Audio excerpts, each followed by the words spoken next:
তুমি কতবার ভেঙেছো কেউ দেখবে না। তোমার ভিতরে কতটা ক্ষত কেউ শুনবে না। তুমি কতটা অসহায় কেউ বোঝার চেষ্টাও করবে না। কারণ এখন তুমি ব্যর্থ, শুধুই একটা গল্প। আর ব্যর্থতার গল্প কতটা হৃদয় বিদারক তা ম্যাটার করে না, ম্যাটার করে ভাঙচুর।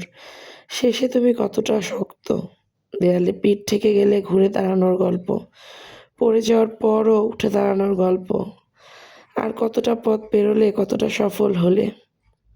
মনে রেখো, সফলতার গল্প সবাইকে আকৃষ্ট করে। তুমি সফল হলে তবেই তো মানুষ তোমার ব্যর্থতার গল্প শুনবে, তোমায় সান্ত্বনা দেবে, তোমার জন্য কষ্ট পাবে। তার আগে কেউ তোমার দিকে ফিরেও তাকাবে না। যখন তুমি ব্যর্থ থাকবে তখন তোমাকে বোঝা মনে হবে।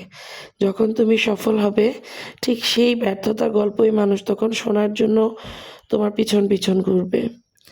যখন তুমি ব্যর্থ থাকবে তখন তোমার সাথে কথা বলারও কারো সময় হবে না।